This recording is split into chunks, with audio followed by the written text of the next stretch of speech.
Vous connaissez peut-être Benoît Saint-Denis, God of War, un combattant de MMA au mental d'acier qui a conquis l'UFC.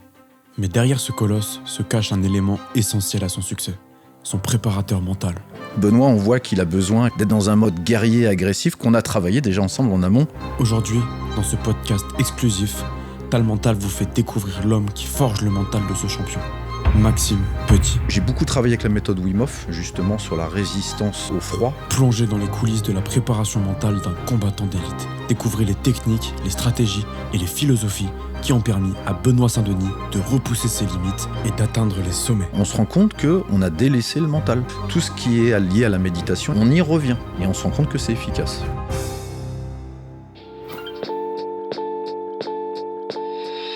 Bonjour à toutes et à tous, je suis très heureux de vous retrouver pour un nouvel épisode de Tal Mental, le podcast sur la préparation mentale, débat, jeux, anecdotes, le tout entre spécialistes. Et j'ai un plateau, comme toujours, de choix aujourd'hui. Maxime Petit, est-ce que tu peux te présenter déjà ? Alors Maxime Petit, enseignant et préparateur mental. J'ai 50 ans et je suis papa de 2 enfants. Voilà. Très bien. Marc Morla, qui était déjà avec nous dans le précédent épisode et qui nous fait encore l'honneur d'être avec nous aujourd'hui. Bonjour Marc. Bonjour. Est-ce que tu peux te présenter pareil, même si nos fidèles auditeurs te connaissent ? Toujours préparateur mental avec bien sûr un axe hypnose conversationnelle. C'est le petit truc qui me plaît et que je trouve efficace et que je cherche à développer. Et j'aimerais que bien d'autres, comme Léo d'ailleurs, puissent continuer à développer parce que c'est un truc super intéressant. Léo Spizak qui est avec nous. Bonjour à tous, très content encore une fois de partager cette émission avec vous. Une émission qui sera, j'en suis certain, très très intéressante. Et pour démarrer, comme toujours, j'aimerais que vous répondiez en une trentaine de secondes à la question du jour. Être préparé mentalement, ça veut dire quoi ? Être préparé mentalement, c'est-à-dire, pour moi, considérer son entraînement mental exactement comme sa prépa physique. Y consacrer du temps, une organisation, et puis être assez précis et structuré. Complètement d'accord. Moi, ce serait être capable de mobiliser ses ressources pour les optimiser, pour faire face à des situations de problème en passe d'être résolu. Je rejoins Marc, pour moi c'est vraiment prendre soin de son mental comme on prend soin de son physique. Donc de la même manière, c'est pas juste un one shot où j'ai bossé là-dessus, donc je suis préparé mentalement. Pour moi c'est en continu. Et donc s'investir de la même manière dans la partie physique que dans la partie mentale. Puis comme à l'accoutumée, on va enchaîner avec la roue des thèmes. Je vais demander à ce qu'on nous l'amène. Magnifique. Comme toujours, encore Léo va tourner la roue et puis le sujet qui tombera sera celui qu'on abordera en premier. C'est parti Léo. Alors, le sujet c'est comment se passe la préparation mentale dans le MMA. Ah oui, parce que évidemment, Maxime, tu es aussi très sport de combat comme Marc d'ailleurs. Est-ce qu'il existe finalement des différences dans la préparation mentale, que ce soit dans divers sports et donc dans le MMA ? Est-ce qu'il y a une vraie différence là-dessus, Marc ou Maxime ? Oui, alors moi, je traite en thématique exactement les mêmes thématiques que je peux faire dans tous les autres sports. Par contre, c'est vrai qu'il y a des thèmes qui sont plus récurrents. Je travaille essentiellement avec la notion de combativité, de résistance à la douleur, de gestion des émotions, gestion du stress, le relâchement dans la cage ou dans le ring, relâchement mental, relâchement physique. C'est des thèmes qui reviennent très souvent avec les personnes avec lesquelles je travaille. Maintenant, sur d'autres thématiques, on aborde également les notions de concentration, tout ça. Mais il y a une spécificité, effectivement. Vu la violence du sport, on imagine qu'il y a une approche quand même qui peut parfois être différente, Marc. Moi, j'ai commencé la prépa physique, j'avais un club et je formais des guerriers. J'étais à fond sur du physique. L'idée presque, c'était qu'il fallait vomir pendant les séances. Et tout le monde était fier et content. Je pense que c'était une grosse erreur que j'ai pu commettre dans le passé et je me suis aperçu de cette erreur, avec l'âge sûrement. Et je me suis tourné vers la prépa mentale parce que je pense que maintenant il faut cet équilibre entre prépa physique et mentale de façon à ne pas avoir des sportifs, surtout sur des sports de combat, qui vont être très efficaces sur du court terme, mais avoir des sportifs sur du long terme et qui aussi assurer leur après-carrière et pas avoir des gens qui soient complètement blessés et fracassés. Du coup, c'est aussi la spécialité, je rejoins un peu Maxime, il y a des thématiques classiques comme le stress pour n'importe quel sportif. En revanche, la gestion de la douleur, la récupération, toutes ces choses-là, c'est vraiment des choses qui vont être peut-être plus typiques des sports de combat à haut niveau et surtout avec des percussions. Mais si on revient sur l'origine des sports de combat, vraiment, je parle des arts martiaux, il y a cette partie mentale depuis toujours en Asie, qui, à mon avis, on n'a pas importé chez nous. Quand on a importé les arts martiaux, alors il y a la partie kata, c'est les combats codifiés qu'on a au judo, au karaté, etc. Et ça, en fait, on doit imaginer l'adversaire. Et je pense quand on l'enseigne, on a tendance à vraiment enseigner ces enchaînements, mais pas forcément la signification de l'enchaînement. Et on n'apprend pas aux pratiquants à visualiser, avec les yeux ouverts et pas toujours fermés comme on pourrait le faire, à visualiser ses attaques. Et c'est ça qui va faire un bon compétiteur sur un aspect kata. Et justement, la prépa mentale pour les arts martiaux, je pense que dans tout ce qui va être sport de combat, on pourrait lier ça. C'est peut-être un truc qu'il faudrait qu'on développe et qu'on travaille un peu plus pour avoir une nouvelle approche qui soit plus proche justement des vrais sports qui viennent d'Asie, avec cette approche qui est mentale. Et je pense que dans les arts martiaux, le combat avant tout, c'est un combat mental et c'est un combat avec soi. Maxime, tu es d'accord, on a des progrès à faire encore en France sur cette préparation mentale? Alors, carrément, ouais, on fait partie des pays qui sont entre guillemets en retard, bien que ça soit ancré en France depuis une vingtaine d'années. C'est vrai que si on reprend les arts martiaux avec l'aspect traditionnel japonais, ils ont déjà cette culture, cet esprit du mental, que nous, on cherche à développer. On cherche à s'inspirer, mais c'est pas encore bien installé. Mais effectivement, si on part de l'approche cognitive avec la visualisation mentale, l'imagerie mentale, c'est quelque chose qui est vraiment conducteur, qui est dans les apprentissages, qui peut vraiment amener le combattant, le pratiquant d'arts martiaux à évoluer très positivement. Prendre conscience de son corps dans l'espace, la répétition, la facilitation sur les apprentissages, il y a tout un travail à faire et on aurait tort de s'en priver. Voilà. C'est une dimension à ne pas omettre dans la préparation mentale actuelle. Voilà. Parce que ça simplifie en plus la vie de l'athlète. On veut toujours faire complexe, Je pense que retravailler sur le mental, en fait, ça va simplifier la partie physique qui est derrière. Et moi, dès qu'on peut me faciliter la vie, moi, je prends les tips pour moi, je veux que ma vie soit simple. Et je pense vraiment que l'aspect préparation mentale pour les sports de combat, ça ne fait que simplifier la vie, la récup et l'acceptation du combattant. Ouais, c'est marrant parce qu'on a souvent l'image notamment dans le MMA, du combattant qui va être un guerrier, qui va vraiment tout donner, qui va s'arracher.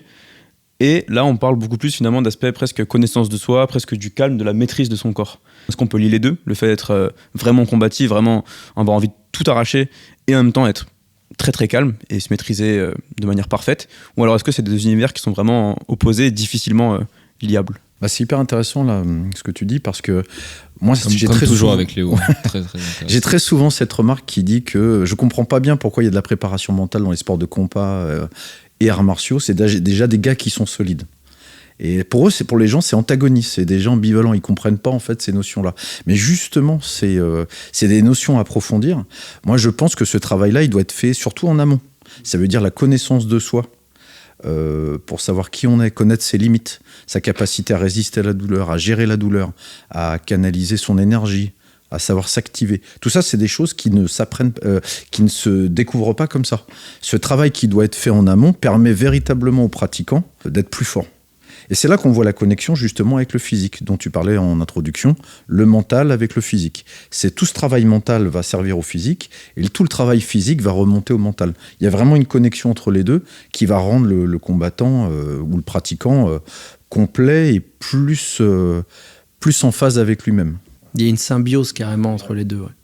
Maxime, justement, tu nous parlais de gérer la douleur. Tu mets quoi en place avec le combattant pour gérer cette douleur qui est finalement au cœur de son domaine d'activité? Comment on gère ça concrètement? Déjà, on met des mots sur la douleur. Parce que pour chaque personne, c'est différent. Tu as ton seuil, il a son seuil, j'ai mon seuil. Et en fait, on essaye de l'évaluer, la diagnostiquer et mettre des mots dessus. Cette douleur, elle est négative, positive, est-ce qu'on peut la faire tourner sur un autre sens? Est-ce qu'elle peut lier aussi à une notion de plaisir à un moment donné? Donc on essaye de la décortiquer pour bien l'analyser, bien la mettre à plat. Après, on voit la relation qu'entretient le sportif avec. Moi, personnellement, après avoir mis des mots dessus, je travaille beaucoup avec des outils qui sont pour moi efficaces, chacun a les siens. J'ai beaucoup travaillé avec la méthode Wim Hof, justement sur la résistance au froid, pour cette capacité à se dépasser. Les exercices respiratoires également, des méthodes d'hyperventilation, des méthodes de respiration dynamique, neuromusculaire, où il s'agit de mobiliser la respiration avec un travail musculaire en même temps. J'arrive à avoir des bons résultats là-dessus, parce qu'on arrive à blinder, entre guillemets, le mental. Bon, là, je fais des raccourcis un peu vite, je décortique un peu vite. On peut mettre en place des outils efficaces pour arriver à gérer sa douleur ou sa résistance. Ouais. Moi, je me pose la question, dans quel état mental il faut être pour entrer dans une cage? Parce que c'est vrai que je surenchéris un petit peu sur Léo. On a plusieurs approches. Nous, on voit par exemple des combattants comme Cyril Gane En comparaison avec Benoît Saint-Denis, dont vous vous occupez, il y a 2 approches différentes. Voilà, le bon gamin Cyril Gann, qui rentre, qui fait un petit peu des cœurs à tout le monde. Voilà, c'est vraiment good vibes. Et Benoît Saint-Denis, le guerrier issu des forces spéciales. Est-ce qu'il y a une règle ou est-ce que finalement on s'adapte à la personnalité aussi du combattant et à son parcours ? Non, je pense qu'il n'y a pas de règle. C'est véritablement en fonction de la personnalité du combattant. Comme tu disais si bien, il y en a certains qui ont besoin d'avoir un niveau d'activation mentale et d'autres physiques. D'autres ont besoin d'avoir un niveau d'activation mentale et physique couplé. Certains, pour se relâcher, ont besoin d'une décontraction. Là, on parle de Cyril Gann. On sent ce relâchement qu'il a et qui fait sa force. Pour d'autres, Benoît, on voit qu'il a besoin effectivement d'être dans un mode guerrier agressif qu'on a travaillé déjà ensemble en amont et qui lui permet d'être dans sa bulle et de ne pas être déstabilisé. Donc je pense que c'est une approche très personnalisée. Il faut respecter en fait la personnalité du combattant, son choix, sa motivation première. Parce que finalement, Benoît Saint-Denis, il pourrait pas être comme Cyril Gann, et inversement peut-être. Non, parce que c'est dans sa personnalité. C'est comme ça qu'il est le plus actif et le plus performant. La clé, je pense, c'est qu'il faut faire du sur-mesure, en fait. On n'est pas sur... on est sur de la haute couture. Et il faut qu'on fasse ce travail d'être justement à l'écoute du sportif, l'aider, lui, à comprendre qui il est, faire ce travail de connaissance de soi, l'aider à lire et à construire sa propre carte, ce qui est déjà un travail qui est difficile. Et l'autre étape, pour nous, c'est d'arriver à lire sa carte. Et une fois qu'on connaît sa carte, bien sûr, on peut faire des erreurs sur notre cartographie, mais avoir la cartographie la plus précise, de façon à, et c'est à nous de le faire, de nous adapter et de dessiner notre stratégie pour notre sportif selon sa carte et pas selon ma carte. Et effectivement, je ne peux pas coacher une personne comme je coacherai une autre personne. Et ça, ces raccourcis-là sont contre-productifs pour la préparation mentale et ça joue contre nous, justement. C'est pas parce que j'ai fait une fois une chose avec une personne que ça va marcher avec tous les autres. Bien au contraire, moi j'ai même des techniques où je bosse, je jette un peu mes notes de façon à ne... J'ai pas tendance à me dire, tiens, comment j'ai fait avec machin. J'ai plus les notes. Je suis obligé de recommencer à zéro. On part véritablement des besoins du sportif. Je pense, quand on sort de formation comme ça, on a tendance à... Moi, je l'ai fait, cette erreur. La recette miracle, le calque, on calque sur le sportif. On dit, ça a marché avec Bastien, on va le faire fonctionner avec Charles.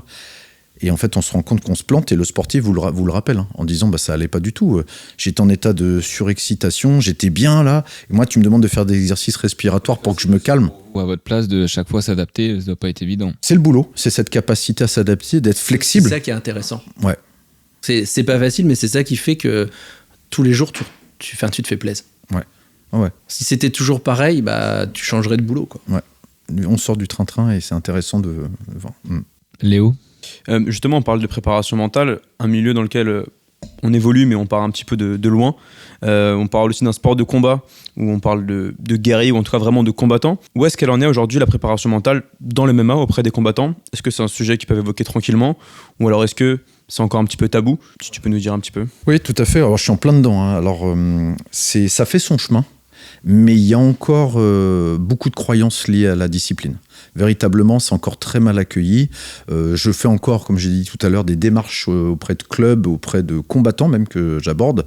Alors, le premier tabou, c'est sur la potion magique, voire du maraboutisme. On nous dit, ouais, ça je connais, c'est du pipeau, voilà. Ça, c'est le premier truc qu'il faut casser, cette croyance-là. En parlant même de démarche scientifique, comme toi, moi j'ai une formation universitaire, on s'appuie sur des sciences. Il y a une reconnaissance, donc ça c'est la première chose, on ne fait pas n'importe quoi. On étudie des situations, on met en place une démarche scientifique, voilà. Et la deuxième chose, il y a aussi sur les acteurs. Par contre, on peut faire concurrence avec un entraîneur, on peut faire concurrence avec un père, une mère qui s'occupe du sportif. Donc il faut rassurer les gens et dire qu'on travaille en connexion et en synergie. Voilà, c'est déjà deux choses. Et après, le mental, on en parlait tout à l'heure dans les sports de combat, il faut que ça reprenne sa place, en fait, tout simplement. C'est une place qui existe depuis longtemps. Des millénaires au Japon, ils ont cette tradition de parler du mental. La méditation, tout ça, on l'a pas inventé actuellement.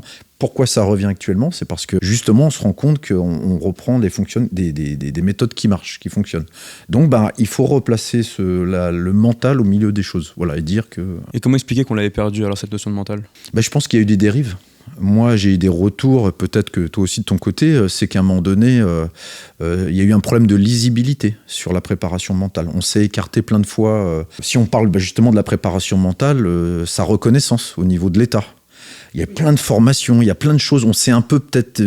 On n'a toujours pas cette reconnaissance d'ailleurs. Et est-ce qu'il n'y a pas une approche culturelle aussi, tout simplement, qui fait que nous, à notre niveau, on peut faire ce qu'on veut, mais culturellement, le modèle qui marche au Japon, que ce soit en entreprise, en management ou en sport, on ne peut pas juste dire « Ah, ça marche chez eux, on le fait chez nous ». C'est comme l'apprentissage des langues. On peut dire « Ah, bah, les Scandinaves sont très forts en langue, donc on va faire un peu comme eux ». Mais si on n'a pas cette approche culturelle et qu'on reste centré sur du français avec ce vieux passé où on parlait français partout en Europe et donc on dit ah bah non mais on peut pas, il faut sauvegarder le français donc on enlève tous les mots anglais. Non, en fait les deux peuvent cohabiter et il y a cette approche culturelle qui fait que bah si culturellement on n'est pas axé sur le mental mais sur d'autres valeurs, je vais pas épiloguer là-dessus, bah on peut pas juste décider en claquant des doigts. Ok, le mental. C'est une éducation, c'est un travail, c'est des habitudes à remettre en place. Je te coupe, le contexte nous aide aussi. Ce qui se passe actuellement sur les burns dans la société, les entreprises, tout ça. On se rend compte qu'on a délaissé le mental. Pour la productivité, je pense. Exactement. Enfin, si on revient sur de... Voilà, on est tombé dans l'écueil du rendement. Ce rendement-là, on l'a connu dans les performances sportives. On peut le comparer. Sauf qu'on ne s'est pas occupé de ça. Donc on a continué à demander beaucoup de choses à des gens, comme dans le milieu sportif, on a eu beaucoup de casses, des gens qui ont été cassés physiquement et des gens qui ont été cassés mentalement. Donc on se rend compte qu'actuellement, on le voit, il n'y a jamais eu autant d'activités sur le développement personnel. Et le développement personnel, on peut parler du yoga, tout ça, mais tout ce qui est lié à la méditation et tout ça, on y revient. Et on se rend compte que c'est efficace. J'ai une petite question du coup par rapport à ça. Comment ça se fait qu'un sportif qui va se blesser physiquement aura beaucoup moins de mal à l'exprimer plutôt que s'il se blessait mentalement ou s'il avait une problématique en tout cas mentale, une faille on va dire mentale. C'est un petit peu tabou de parler de ses soucis mentaux, c'est un petit peu ça aller chez le psy mais qu'est-ce qu'il va me dire, il va rentrer dans ma tête, qu'est-ce que je vais faire. Pourtant physiquement, je me suis blessé, là il n'y a aucun problème. Comment expliquer, c'est une question très ouverte, comment expliquer justement cet écart entre tête et corps? Je vais encore revenir sur le côté culturel. C'est depuis tout petit, on nous a dit t'es un bonhomme ça pleure pas, un bonhomme ça se bat. Mais du coup, je pense que pour être un vrai bon guerrier, il faut être en accord avec ses émotions. Et ça, par contre, ça a été zappé. On nous l'a mis de côté. Donc, le fait qu'on n'ait pas le droit, ou même dans les familles, de parler d'émotions, et ça, il faut qu'on le recentre aujourd'hui. Et je pense que ça revient. Ouais. C'est, pour le sportif aussi, ça a été très dévalorisant de parler de son mental, des blessures mentales. Une blessure physique, c'est constatable très rapidement. Un médecin, toi-même, tu vas le voir. Une blessure mentale, c'est compliqué. Ça demande un process pour comprendre. Et c'est plus dur à évoquer. C'est dur d'en parler déjà. Il y a un sentiment de honte. Beaucoup de sportifs... Et d'être jugé, effectivement, parce que sinon, une fois de plus, on revient sur c'est parce que c'est une mauviette, oui, mais il s'écoute. Le fameux « il s'écoute ». Ah ouais, mais il faut s'écouter, c'est important de s'écouter. On parle de faiblesse mentale. Une faiblesse physique, c'est très bien considéré. J'ai une faiblesse physique, je vais y pallier. J'ai une faiblesse mentale. Quand tu dis ça à haut niveau, attention, on s'inquiète. On s'inquiète de toi. Dans les sports de combat, il y a aussi tout l'environnement, la pression médiatique, on le voit beaucoup avec le MMA en ce moment. Le trash talk aussi, c'est des éléments extérieurs qui, j'imagine, sont importants aussi dans la préparation mentale. Oui, nous on en parle beaucoup de ça. Moi, je suis des combattants qui appréhendent ces moments-là. Lorsqu'ils ont des conférences de presse, lorsqu'ils ont le face-à-face avec le sportif, où il s'agit de se regarder dans les yeux, et ils se posent des questions comme des enfants de 5 ans. Est-ce que je continue de tenir le regard ? Est-ce que tu te sens capable de tenir le regard ? Non, je pense que je vais m'énerver. Alors ne le tiens pas. Ouais, mais si je le tiens pas, on va penser de moi que je suis pas capable de. Tout ça, on en parle. On l'a vu avec Doumbé et Baki, complètement. Leur face-à-face. Il y en a qui sont très à l'aise avec le trash talking, ils ont déjà une emprise mentale sur l'autre, et ils le travaillent. Voilà, peut-être avec des préparateurs mentaux, je sais pas, moi je le travaille pas, l'emprise sur les autres, mais il y en a qui l'utilisent à bon escient pour déjà prendre un ascendant sur l'autre, et il y en a qui ne se préparent pas à ça, et qui justement le subissent. Mentalement, justement, je parlais du combat de Doumbé-Baki. Quand on voit Baki qui rentre dans cet Accor Hotel Arena, 20 000 personnes, il y en a sans doute 18 000 qui crient « Baki, t'es mort », tout l'environnement médiatique assez hostile, et qu'on voit quand même sa performance, mentalement, il a dû, j'imagine, se préparer à tout ça, c'est fort. T'en penses quoi, toi, Maxime, en tant que préparateur mental ? Je pense qu'il l'a bien... On a eu tendance à le sous-coter en disant il parle moins, il est moins extraverti que Cédric Doumbé. Donc on a eu tendance à dire bon, je pense qu'il subit, mais je pense que peut-être sans passer par un préparateur mental, lui il s'était blindé intérieurement. Je pense qu'il avait beaucoup de réponses en lui déjà et il avait des choses à prouver. Donc intérieurement, il a peut-être eu un discours interne qui l'a aidé à... Ce serait intéressant d'avoir le discours interne, justement, ouais. Savoir comment lui se prépare face à ça. Et une fois de plus, il n'y a pas qu'une seule approche, il y en a plusieurs. Donc, et finalement, comment est-ce qu'on peut vraiment se préparer à un climat aussi hostile? Tu rentres dans une salle où il y a 20 000 personnes qui crient qui t'es mort, ton nom, t'es mort. Enfin, c'est quand même c'est pesant. J'imagine que ça doit être lourd. Ça dépend de ton approche et de comment tu le démarres. Ça peut aussi être hyper stimulant. Il y a beaucoup d'athlètes comme ça, surtout dans les sports de combat. C'est justement cette agression verbale du début qui fait que, ok, je vais te montrer, c'est moi qui suis en place, c'est moi. Et tous les grands combattants font ça. C'est-à-dire qu'ils disent qu'ils sont les rois avant même d'être le roi. C'est-à-dire que c'est une prophétie qu'ils font. Ce que fait Doumbé d'ailleurs. Si la première prophétie fonctionne, ça donne un super pouvoir à cette personne et on dit oh ouais, il le savait, il l'a dit, et ça fait aussi beaucoup plus de confiance en soi, ça booste. Alors là, le cercle il est lancé, c'est un cercle vertueux. Arriver à créer ça, c'est pas évident et ça se bosse. Il y a des techniques et c'est jamais évident, mais c'est aussi ce qui fait la beauté du truc, quoi. Lorsqu'on a un combattant justement qui aime prendre cet ascendant psychologique sur son adversaire, est-ce qu'on lui laisse peut-être un peu plus de liberté dans sa préparation individuelle? Peut-être que lui, sa personnalité suffit finalement à prendre les choses en main, et en tant que préparateur mental, on se met peut-être un petit peu plus en retrait. Moi, à partir du moment où il s'exprime, le trash talking, il a besoin de s'exprimer, verbaliser, et que ça lui permet de garder confiance en lui, pour moi, c'est tout bon. Hein.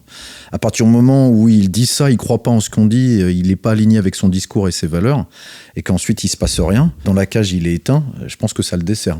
Moi, je suis voilà. Hein. Il faut qu'il y ait un alignement des valeurs, du physique et du verbal. Tant que c'est aligné, il n'y a pas de problème. On a déjà vu beaucoup de cas dans différents sports. On a l'impression que le match est un peu joué d'avance. Que ce soit, je pense à un match de foot, une séance de tir au but. Parfois, on voit les joueurs arriver, on se dit déjà, rien que physiquement, on voit déjà qui risque de gagner. Là, finalement, dans ce dont on parle, il y a aussi cet aspect d'avant-match qui peut avoir un gros impact sur le match. Typiquement, si on prend Baki Doumbé, ça se trate. Bon, le combat ne s'est pas fini comme il le souhaitait, mais de l'avant-match, avant que le combat démarre, on a l'impression qu'il y a déjà eu peut-être 50% du combat qui a déjà été effectué en amont. Alors ma question c'est, si un combattant vient vers vous et vous dit ok, moi j'aimerais bien avoir cette stratégie-là, est-ce que vous la recommandez? Justement cette stratégie de se dire moi je veux que le match démarre avant le match et je vais mettre tout ça en place pour finalement avoir un impact. Et est-ce que déjà ça a un impact sur le sportif, oui ou non? Alors moi, le fait de s'inspirer des autres, je suis pas forcément fan. Pour reprendre mes mots de tout à l'heure, à partir du moment où on est en accord avec ses personnalités, qu'on assume la chose et qu'on le met en place et que ça sert à l'athlète, il n'y a pas de souci. Mais copier quelqu'un, parce qu'on, pour ne citer que lui, Conor McGregor, qui est pareil, un gros trash talker, est très extraverti, qui a été impressionnant aussi. Hein. Quelqu'un qui va venir me voir en me disant je veux être comme lui, il faut vraiment mettre à plat. Ça veut dire qu'il faut voir si dans la personnalité de la personne qui me demande ça, c'est en phase, ça va avec ses valeurs, son identité, est-ce qu'il va assumer jusqu'au bout, est-ce que son comportement, ses mots, ses pensées vont être en phase avec ce qui va être mis en place. Si ça le dessert, non. Moi, je teste, on le voit très bien. On mène des entretiens comme on est en train de le faire là. Je pousse un peu à bout la personne pour tester un peu les limites, pour voir un peu le bagou, ce qui peut être dit derrière, mis en avant. Si je vois que c'est pas... Je préfère qu'on passe à une autre stratégie. Oui, je suis tout à fait d'accord. Une fois de plus, on fait du sur-mesure. On ne fait pas du prêt-à-porter et tout le monde met pareil. Donc, il faut mener cet entretien. Si la personne dit « je veux être machin », non, il faut que tu sois toi-même déjà. Tu ne peux pas être quelqu'un d'autre. Mais ça, c'est valable en sport de combat, mais c'est dans tout, dans le business. D'ailleurs, Jay-Z, il explique très bien. Il explique qu'il y a des modes avec des voix auto-tunées, etc. Il dit « mais moi, c'est pas mon truc. C'est pas parce que c'est à la mode. Moi, je vais continuer à raconter mes histoires à ma façon. Et je vais peut-être pas suivre la mode, mais je reste moi. » Et on voit que ça marche. Et son conseil, c'est ça, c'est « sois toi-même ». Il dit, si tu veux venir dans le business du rap, tu veux être dans le game, viens avec ta personnalité, trouve ton truc, mais te dis pas ça marche, donc je vais copier les autres. Et c'est ça, je pense qu'il faut qu'il y ait de nouveaux combattants, avec chacun sa personnalité. Tu arrives dans la salle avec ta personnalité. Premier travail, c'est j'analyse la personnalité, et ensuite je te construirai une stratégie qui va avec ta personnalité, avec ton style de combat, Il n'y a pas les mêmes styles de combat. L'agressivité, ça marche pas pour tout le monde. Et c'est pas parce que je suis combattant que forcément il faut que je sois agressif. Cette équation-là, elle est pas, à mon avis, elle n'est pas bonne non plus. Pour rebondir sur ce que tu dis, j'ai mis un petit article, je ne sais plus sur quel réseau social, c'était super intéressant. C'était Stéphane Diagana qui a été champion du monde du 400 mètres haies. On lui faisait beaucoup de reproches, les journalistes, pas son équipe à lui. Les journalistes lui disaient, si on vous compare à un autre athlète qu'on connaît très bien, un athlète américain qui est actuellement le plus performant sur 400 mètres, lui est hargneux, agressif, il a ce comportement combatif, persévérant que vous n'avez pas. Quand on vous filme, vous êtes très très calme et tout ça, et ça on vous le reproche. C'est le journaliste qui se permettait. Et Diagana répond à juste titre, moi je me distingue par l'exigence. Mon exigence technique, j'ai pas besoin d'être un bad boy. Moi personnellement, ce qui me transcende, c'est l'exigence. Et il dit que c'est son style. Il a trouvé son style. Alors, je ne sais pas s'il était suivi par quelqu'un, mais il a dit j'ai mis longtemps à le trouver. On a cherché à me rendre agressif, mes performances baissaient. Et il a dit, quand j'ai compris que mon style, c'était l'exigence, c'est-à-dire être pointilleux sur mes marques, l'attitude, mes pensées, tout ce que je mettais en place qui me permettait d'être aligné, et c'était là où j'étais le plus convaincant et performant. Ben là, on a un exemple typique. On parlait de la gestion de la douleur. Il y a des techniques d'hypnose, justement sur la gestion de la douleur, avec des techniques de curseur, avec des choses comme ça. Je pense qu'on est à peu près d'accord qu'il faut qu'il y ait encore cette notion de douleur, parce que c'est une information qui est importante. Et là, moi, vraiment, par curiosité, je voudrais savoir comment tu fais, toi, pour jusqu'où tu vas avec tes techniques d'hypnose pour que tes combattants aient leur gestion de la douleur. Et est-ce que tu mets des trucs en place que tu peux partager avec nous ? J'aimerais bien savoir jusqu'où tu vas. On rappelle que Maxime est hypnothérapeute en plus d'être préparateur mental. Effectivement. Alors, moi, je l'aborde de deux choses. Alors, je la vois en sophrologie, je la vois en entretien, et je la vois en hypnose. En entretien, j'en ai parlé tout à l'heure, c'est simplement décortiquer la notion de douleur pour voir en fait les mots qui sont derrière, le rapport qu'a l'athlète à la notion de douleur, le seuil qu'il est prêt à accepter, ce qu'il n'est pas prêt à accepter, tout ça. Il y a du vécu derrière, il y a beaucoup de situations derrière, il y a des événements passés et le pourquoi on en vient à en parler aujourd'hui. En sophrologie, je le travaille avec beaucoup d'imagerie mentale, visualisation, où on reprend avec des magnétoscopes en arrière des situations qui ont été vécues très difficiles, sans parler de l'émotionnel. On ne déplace pas sur l'émotionnel. On fait on sépare vraiment, on bloque à un moment M et on fait un scénario. Je crée un scénario, bien sûr en me basant de ce qu'il peut me dire en amont, et j'essaye avec lui de visualiser un scénario projeté, imaginaire, où la situation se passerait à merveille. C'est-à-dire où la notion de la perception de douleur serait toujours présente, mais lui la verrait différemment. C'est ce qui lui permettrait de se transcender ou de se dépasser. En fait, ça, c'est dans le scénario sophrologie. En hypnose, exactement à peu près de la même manière, je prends un peu ce fil conducteur-là. Je ne cherche pas à dénaturer la perception de la douleur. Elle faut qu'elle soit perçue, puisque ça va être le stimulus quand la douleur va être là. Ça c'est un des écueils, une des erreurs dans lesquelles il ne faut pas tomber, c'est on ne cherche pas à dire la douleur n'est pas là. Sinon, on tombe dans l'écueil, parce que lorsqu'elle va arriver, il doit la percevoir pour déclencher une réaction. Ça, je pense, c'est super important. C'est pour ça que je voulais qu'on revienne un peu là-dessus. Ouais. Et je te laisse finir, mais je veux vraiment souligner ça, parce que pour moi, c'est hyper important. Il ne faut pas supprimer cette idée de douleur, contrairement à ce que d'anciens boxeurs ont fait. On supprimé la douleur de ces pauvres gens. Je pense que ça, c'est criminel de la part de l'hypno.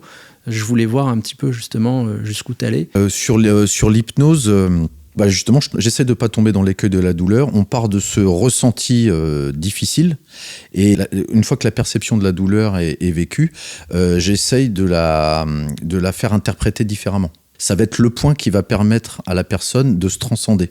J'essaye à partir d'un point de reconnaissance, un point physique, le ressenti, un point mental, un point émotionnel, me servir de ça pour que ça soit un tremplin par la personne pour qu'elle se transcende en fait. Je l'amène comme ça. J'essaie de pas trop, j'essaie de vulgariser, j'essaie de pas rentrer trop dans le technique, quoi.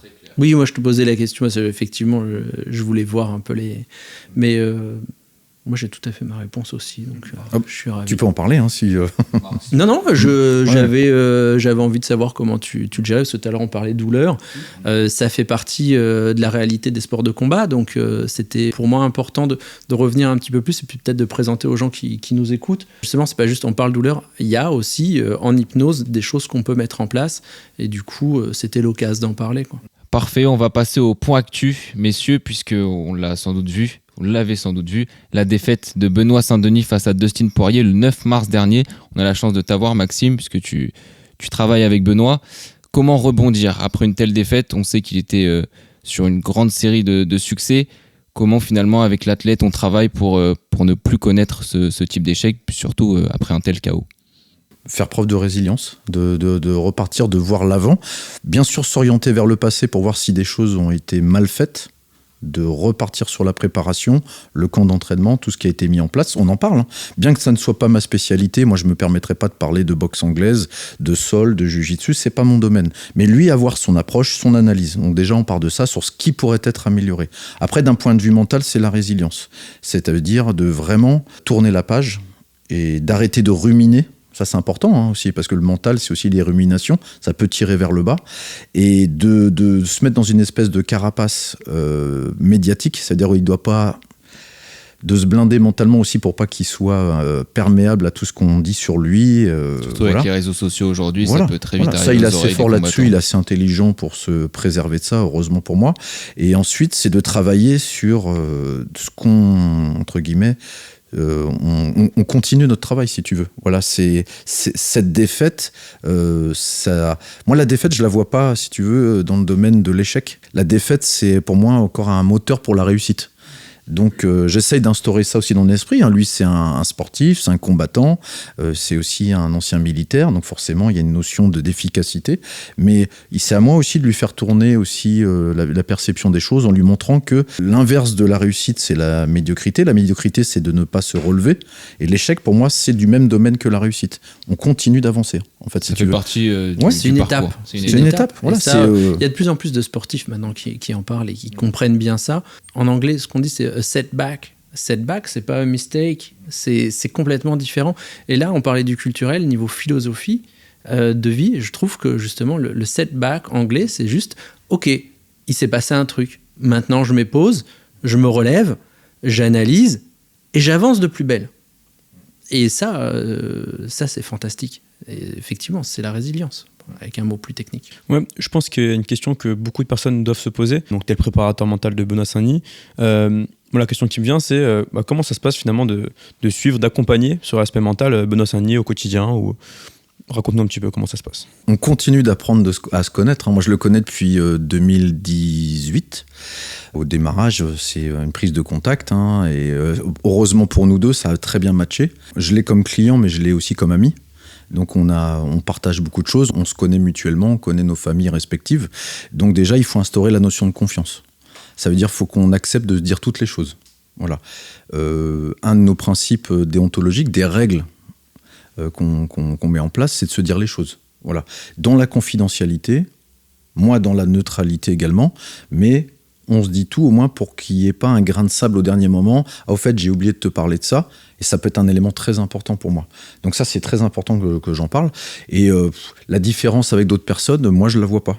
De l'extérieur, on peut être impressionné, forcément, parce que c'est quelqu'un qui est impressionnant, qui a de la réussite, qui transporte beaucoup de valeurs, qui véhicule beaucoup de choses. Mais moi, ça ne change rien à ma programmation. Il a des problématiques comme toi, tu as des problématiques. Et tu serais curieux de savoir qu'il y a des problématiques que tu as également aussi.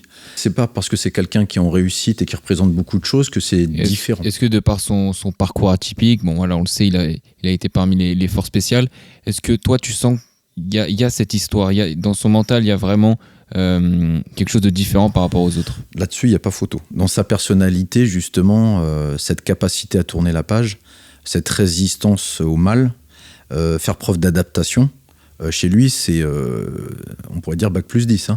C'est quelque chose que lui, il a travaillé en amont avant même que moi, je travaille avec lui, que je l'accompagne. Ça veut dire que chez certains, on peut encore travailler là-dessus. Et avec lui, je sais que déjà, on démarre déjà à un très bon niveau. C'est-à-dire qu'il est capable de comprendre, d'assimiler et de raisonner vraiment comme il faut, en fait, si tu veux. Donc, lui, c'est vrai que si tu reprends son parcours militaire, moi, je l'ai senti tout de suite, cette détermination, cette confiance en lui, cette capacité à tourner la page très rapidement, à rebondir, cette résilience, on en parlait tout à l'heure, à se mobiliser très très vite. Ça, c'est sûr que chez lui, c'est ce qui fait sa force, véritablement. C'est un truc que tu vois beaucoup dans l'entraînement des Navy SEALs. aux US. Maintenant, ils ont un staff de prépa mentale, ils ont un gros travail sur la visualisation, sur aussi la gestion des émotions. Et je pense qu'une des raisons pour lesquelles aujourd'hui on a ce travail de prépa mentale, c'est parce qu'il y a eu ce besoin à l'armée. C'est-à-dire qu'il y a, et là pour le coup, il y a des enjeux politiques et financiers qui sont énormes. Donc le gouvernement met les fonds et travaille sur le psychologique et sur le mental. On voit que ça marche grâce aux forces spéciales, qu'elles soient américaines ou après françaises, peut-être avec un petit décalage. Et du coup, puisque ça fonctionne, le militaire passe dans le civil, et avant d'être dans le civil grandeur nature, il est dans le civil sport, et on retrouve cette dynamique. Et c'est vrai que je trouve ça assez intéressant d'étudier les techniques des SEALs, parce que c'est ce que nous, on fait derrière avec des gens de tous les jours. C'est vrai l'armée a eu un train d'avance là-dessus. Le travail du mental pour l'efficacité. En France, on a un médecin ici, Dr Edith Perrault, qui a mis en place la méthode des TOP, technique d'optimisation du potentiel. C'est quelqu'un qui a travaillé beaucoup là-dessus, qui s'est inspiré dans une approche très éclectique. Elle a chopé dans la sophrologie, elle a chopé dans des méthodes méditatives, travail de visualisation, d'imagerie mentale. Et justement, elle a fait un travail formidable sur le travail de visualisation mentale, où elle travaille avec les militaires sur la préparation de la mission, de visualiser les événements step by step, étape par étape. Je pense qu'elle s'est inspirée également des méthodes qui se faisaient aux États-Unis.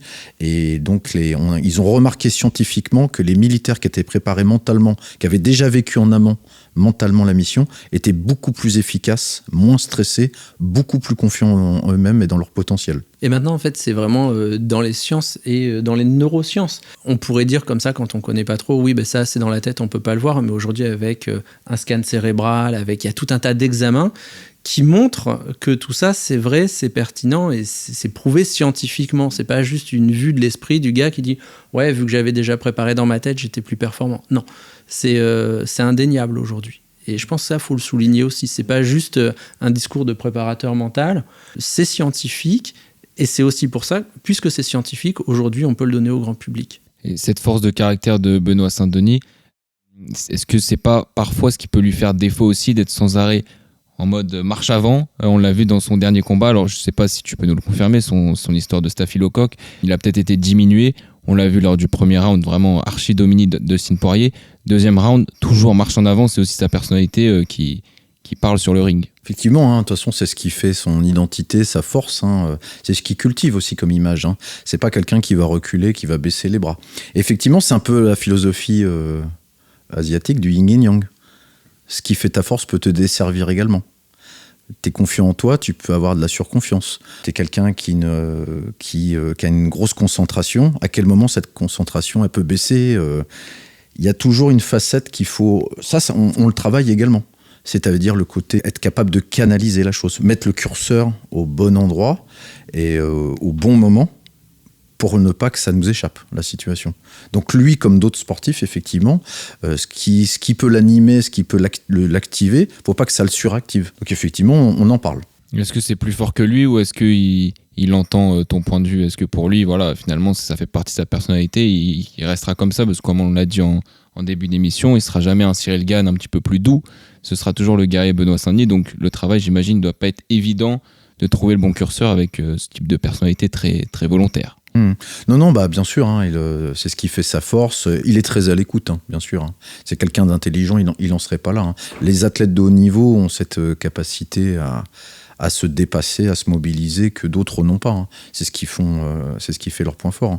Mais non, il y travaille et je suis sûr que dans les années à venir, il va surprendre beaucoup de personnes. Justement, il faut, comme beaucoup d'athlètes, faut être capable de se remettre en question et c'est ce qu'il fait.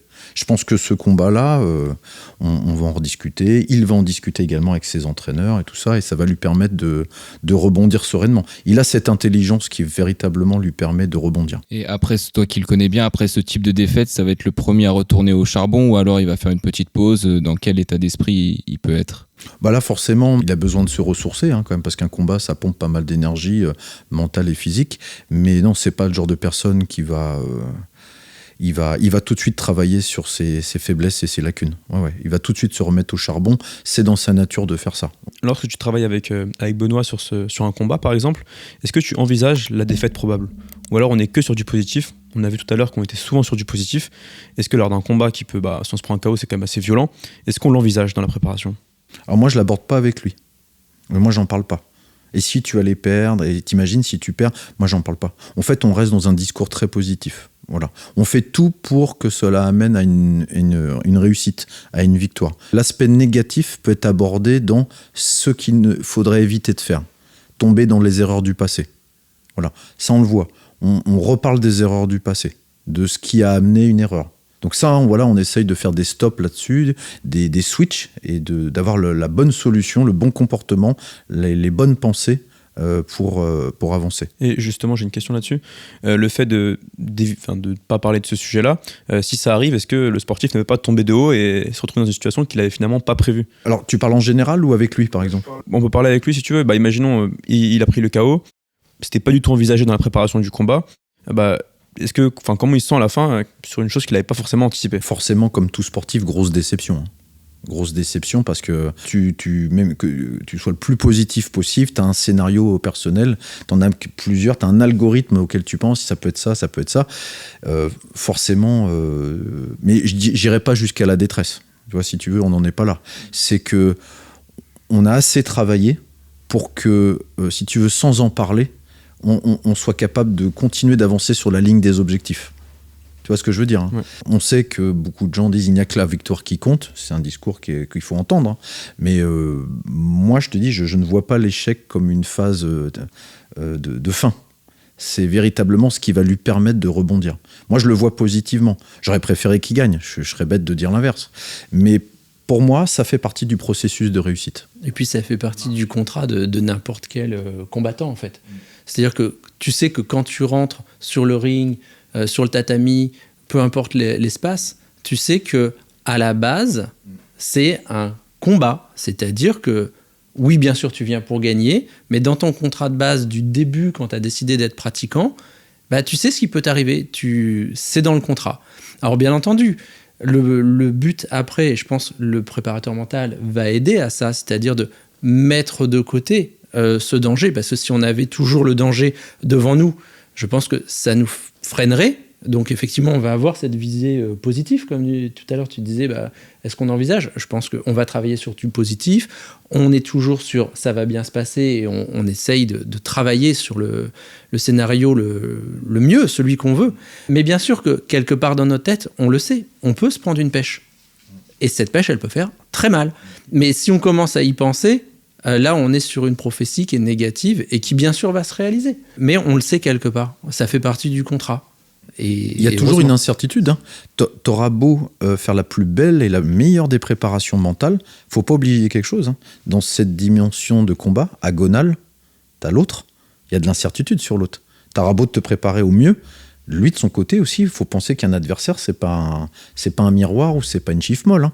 Lui, de son côté, il va se préparer, il va faire preuve d'intelligence également. Lui aussi, il a envie de gagner. Il a sa motivation personnelle. À ce niveau-là, waouh, t'as quand même deux montagnes qui s'opposent. Hein. Donc, cette incertitude, elle est toujours là. Et si, on en parle. C'est aussi des algorithmes. Il faut en parler. C'est à nous, préparateurs mentaux, c'est aussi aux entraîneurs du staff avec qui je travaille en connexion, de justement bien travailler en synergie. Ça aussi, on pourrait en parler. C'est de travailler en synergie avec l'équipe pour ne rien omettre. En tout cas, de notre côté. Qu'on ait bien perçu toutes les informations possibles. Et de réduire l'incertitude. Ça, c'est important. J'aimerais vous faire réagir, messieurs, sur un petit extrait vidéo que j'ai choisi pour avoir un petit peu votre ressenti. C'est Teddy Riner. Je pense que vous le connaissez tous. Si aujourd'hui je suis bon dans tous ces levels, c'est que j'ai fait ce qu'il fallait et je me suis entouré des bonnes personnes. La santé mentale, c'est un sujet qui commence à venir enfin dans le sport. Tu as été le premier à en parler. Mais vraiment le premier. Ouais, moi, je veux pas de... il faut le dire parce que c'est vraiment Teddy Riner qui a été le premier à parler du fait que c'était important d'être accompagné par un psychologue, d'aller parler. De s'ouvrir. Ça ne veut pas dire qu'on est fou si on a besoin d'aller voir un psy. Même encore maintenant, même si j'en ai parlé, même si aujourd'hui ça se démocratise, ça a été compliqué puisque le mot psy, il est il est hard, il est très, très violent en France. Parce que psy, tout de suite, on l'associe à fou, on l'associe à problème, on l'associe à la négativité. Allez voir un psychologue, si le mot psychologue n'est pas assez bon, on devrait mettre thérapeute, on devrait mettre un spécialiste mental, on devrait mettre coach mental. Même si les psychologues disent non, nous, nos études, les diplômes, mais c'est juste pour dire, adoucissons ce mot et on verra que les choses vont mieux.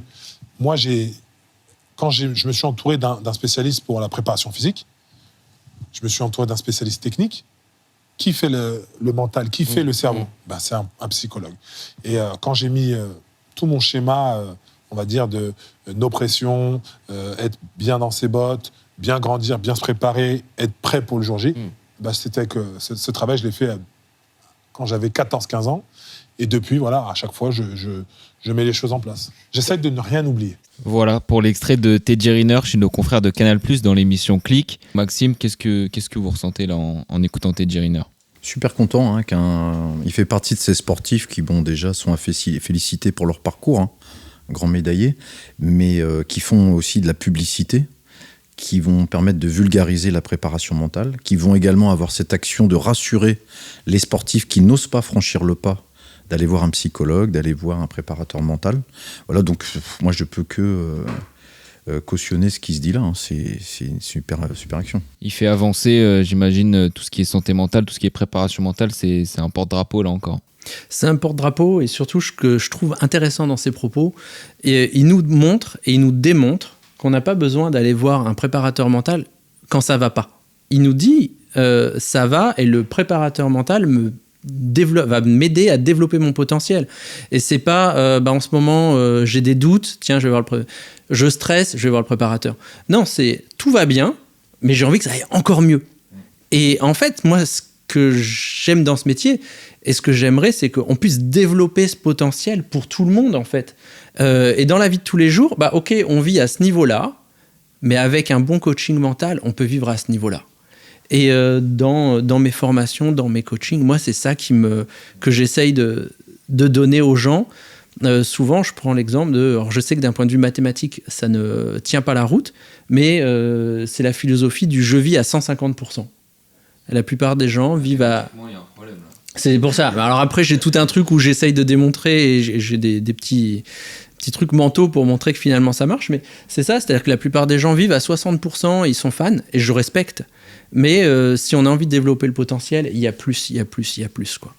Et là, il le montre bien, Teddy. Léo, sur cet extrait de Teddy Riner. Très pertinent, il met la lumière sur quelque chose qu'on essaie de mettre en avant nous aussi, donc ça fait vraiment plaisir. Teddy Riner, dans cet extrait, il parle de psychologue du sport, il parle de coach mental, il dit plein de termes finalement d'accompagnement sur l'aspect mental. Moi j'ai une question pour vous messieurs, c'est quoi la différence entre un psychologue du sport et un préparateur mental ? Sujet à débat. Je me suis déjà exprimé moi sur des réseaux sociaux dernièrement, et c'est vrai qu'on peut subir quelques attaques. Il a parlé de la santé mentale, et moi je maintiens ma position aujourd'hui. J'ai encore été contacté aujourd'hui, on m'a demandé en amont encore mon avis là. Pour moi, s'il y a santé mentale, il y a bien-être. Pour moi, c'est deux mots qui sont synonymes. Donc il est important que le préparateur mental puisse participer à l'amélioration de la santé mentale. Par contre, je mets un holà à ce que je dis. Le préparateur mental reste encore un détecteur de santé. C'est bien lui qui va percevoir si l'athlète va bien ou va pas bien. Et à partir du moment où il détecte, il faut être formé pour ça, une pathologie, des troubles mentaux, il doit déléguer à un psychologue du sport qui, lui, a une formation clinique, qui a un processus personnel, qui sait mettre en place des choses. Il faut avoir cette intelligence en tant que préparateur mental pour déléguer. Voilà. Mais je ne suis pas d'accord. Moi, par exemple, j'ai été attaqué, on m'a dit des choses, on m'a dit « tu es préparateur mental, tu n'as pas à parler de santé mentale ». Si. Un préparateur mental peut parler de santé mentale, mais il doit toujours agir dans un cadre régi, réglementé. Voilà. Savoir déléguer au bon moment. Voilà. On ne garde pas une situation de feu. Voilà. Être capable. Voilà. Nous, en tant que préparateur mental, on s'occupe des processus mentaux qui amènent à la performance. Eux s'occupent des troubles mentaux. Donc c'est déjà deux choses. La santé mentale, pour eux, c'est un objectif. Pour nous, ce n'est pas un objectif. Notre objectif, à nous, c'est le bien-être et la performance. Voilà. Moi, là, je rétablis un peu ma vérité. Je sais pas si Marc, tu es d'accord. On sait que c'est un sujet qui peut susciter des tensions. Toi, qu'est-ce que tu en penses? Je suis tout à fait d'accord avec Maxime. Il faut bien faire la distinction et il faut avouer que l'un n'est pas l'autre. D'ailleurs, Teddy Riner l'explique bien. Il y a une question de diplôme, il y a une question de connaissances. On n'a pas les mêmes connaissances, mais surtout, comme tu dis, on n'a pas les mêmes objectifs. Nous, c'est de développer les performances, mais aussi quand même le bien-être et la santé mentale.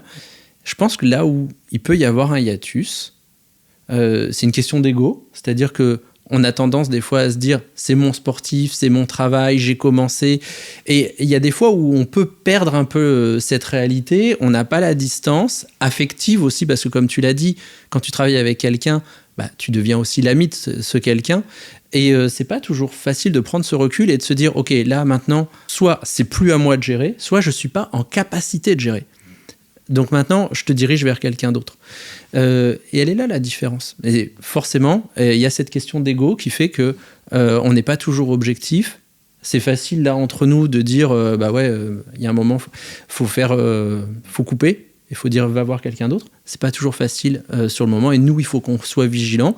Mais les sportifs doivent être aussi vigilants parce que c'est aussi leur rôle de mettre le haut là et de dire est-ce que là tu crois pas que, et être capable de dire oui, effectivement, c'est le moment d'aller voir quelqu'un d'autre. Oui, puis il faut rassurer les psychologues et les personnes de la santé mentale, les préparateurs mentaux. Moi, personnellement, j'ai l'impression d'avoir été bien formé. On nous a parlé d'éthique, c'est-à-dire un peu la morale. On nous a parlé de bienveillance, de respect, ça c'est important de le dire. On nous a parlé également de déontologie, c'est-à-dire les règles dues à notre profession, et dedans il y a la neutralité, la confidentialité, c'est quand même quelque chose de régi. Alors effectivement, il y a des dérives, comme dans tous les métiers. On ne peut pas nous faire des reproches, dans tous les métiers on peut faire des reproches. Il y a des mauvais médecins, il y a des, dans tous les corps de métier il y a des dérives.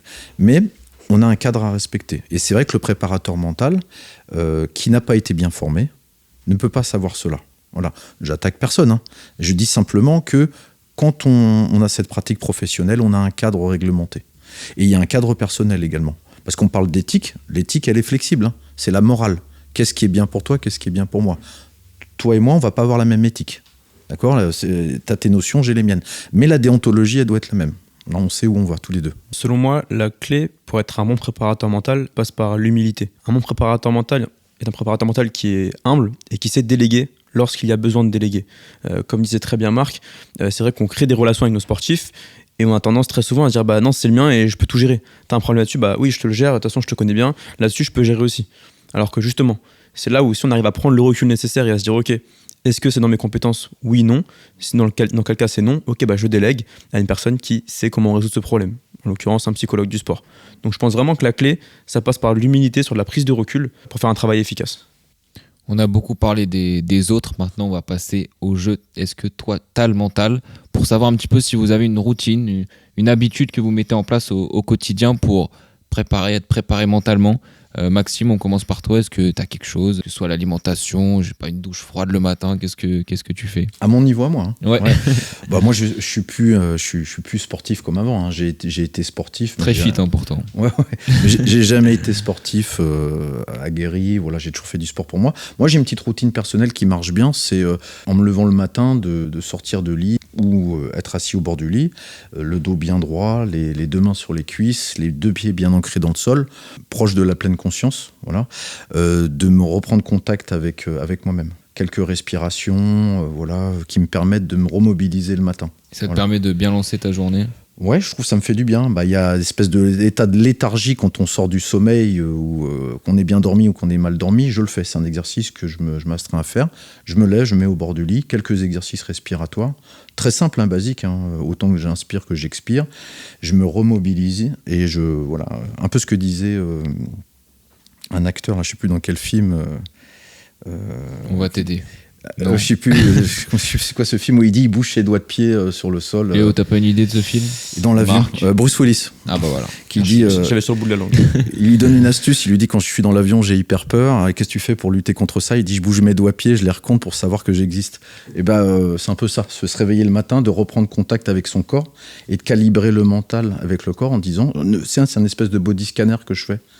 Voilà, tu vois, je pense aux parties de mon corps en disant les pieds sont bien ancrés dans le sol, les cuisses sont c'est bien détendu, les mains sont bien à plat, et je scanne des pieds à la tête et des têtes à la pied. Je scanne dans les deux sens et je respire tranquillement, presque passivement. Marc, est-ce que toi tu mets quelque chose en place? On t'a vu dans le dernier épisode nous révéler quelques secrets. Est-ce que t'en as d'autres? Sur le mental, du coup, ce serait peut-être un état d'esprit. Ça coûte rien de le dire. C'est être curieux. Développer sa curiosité, même s'il y a un truc à la base, on se dit peut-être que ça me plaît pas. Donner sa chance, écouter, se renseigner et découvrir des choses et toujours être en fait actif mentalement. Ça, je pense que ça peut être une bonne décision à prendre justement le matin. Quand on est dans cette position, je vais apprendre plein de trucs aujourd'hui. Et apprendre. Et créer les liens entre tous ces apprentissages, et on s'aperçoit que plus on apprend de trucs et plus on crée de liens, et en fait, plus on va faire de choses et plus on va mémoriser les choses. Quand les gens disent « Ah bah mais comment tu fais pour te rappeler tout ça ?» En fait, je fais juste des liens et c'est pas compliqué. Très bien. Léo, est-ce que tu as une autre habitude, toi, que tu veux nous révéler? C'est de sortir de ma zone de confort. C'est-à-dire faire des choses dont je n'ai pas l'habitude, et mes amis peuvent dire « Mais qu'est-ce que tu fais? Pourquoi tu fais pas comme nous ?» Justement, je sors de ma zone de confort. Par exemple, j'ai commencé les cours de guitare il y a 2 semaines. Donc je joue très très mal. Et quand je montre ça à mes amis, Baptiste peut en témoigner, je joue très très mal. C'est abominable. Mais au moins, merci. Je sors de ma zone de confort et je fais des choses dont j'ai pas l'habitude. Prochainement, j'aimerais bien m'inscrire aussi au théâtre pour continuer justement dans cet élan-là, de sortir un peu de son confort et d'aller explorer différents univers. Le théâtre d'impro, je trouve que c'est génialissime. Ça, moi, c'est un truc que je conseillerais aussi à tout le monde de faire. Se lancer, au début, c'est pas facile, mais on se redécouvre, on apprend des trucs sur soi, ça nous permet d'être quelqu'un d'autre aussi sur un bref moment, et ça, c'est une expérience qui est formidable. Et on va finir avec, comme toujours, le Tareco, la recommandation de nos invités. Alors Maxime, je vais commencer par toi. Est-ce qu'il y a un film, un livre, une personne inspirante? Est-ce qu'il y a quelque chose que tu veux nous donner, un petit biscuit que tu veux nous donner aujourd'hui? Oui. Ouais. Je t'ai pris par surprise, Maxime. Ouais. Je sais pas où tu voulais en venir. J'étais en train de... On peut commencer par Marc, si vous voulez. Il y a toujours quelque chose à dire, Marc. Il sera là. Vas-y. Je pensais, moi, ma reco, c'est un petit podcast qui tourne bien en ce moment, qui s'appelle Tal Mental. Ouais, très fort, ça. C'est vraiment génialissime, c'est bien fait. J'applaudis tous les gens qui on en apprend beaucoup. Hein. Exactement. Et sinon, une recommandation, alors pas une personne que moi je vais vous donner, mais c'est prendre un moment pour se trouver, en fait, ce qu'on appelle en anglais les mentors, qui est un concept assez à la mode en Angleterre ou aux US. En français, ça donne... Et en français, c'est juste des mentors. Ah, d'accord. Mais sauf que ça tourne un peu moins, on l'utilise moins. Mais quelqu'un qu'on admire, et ça peut être quelqu'un de connu, comme ça peut être son voisin, comme ça... Et apprendre de ces gens-là, en fait. Et quand on en discute avec les jeunes, j'ai l'impression que souvent, ou avec les jeunes et les moins jeunes, moi, c'est sûr que j'en discute avec des jeunes, non mais moi je me suis fait moi-même en fait. J'admire personne, j'ai pas besoin d'eux, je suis moi-même. Ouais, mais en fait, s'il y a des mecs qui ont déjà fait les trucs, des mecs ou des femmes, qui ont déjà fait les trucs pour toi, pourquoi tu vas pas t'en inspirer? Pourquoi tu vas pas suivre ce chemin? Je pense que, comme tu disais tout à l'heure, être humble, il y a aucune honte à juste suivre un petit peu les pas de quelqu'un. Ça veut pas dire que je vais le limiter, que je vais être comme lui, mais je vais me servir de son expérience. Et moi, des mentors, j'en ai à la pelle, quoi. Et ça va... Léo, non. Moi, Marc est un de mes mentors. Très honnêtement, c'est la vérité. Maxime, est-ce que tu as pu réfléchir un petit peu, une petite recommandation? Ouais, je pensais aux lectures, aux livres de chevet que j'aime bien relire. Je pensais à des livres... J'aime bien tout ce qui est philosophie asiatique, tout ce qui est japonais, chinois. Et L'art de la guerre de Sun Tzu, le traité des 5 roues de Musashi, un combattant japonais. Je crois que c'est un des combattants qui a affronté et battu le plus de samouraïs à l'époque. Il y a un film qui est très bien aussi, c'est Ghost Dog. J'adore. Ouais. Marc valide. Ouais. Il y a une philosophie, c'est un mélange de modernisme et de pensée philosophique asiatique, et je suis assez fan.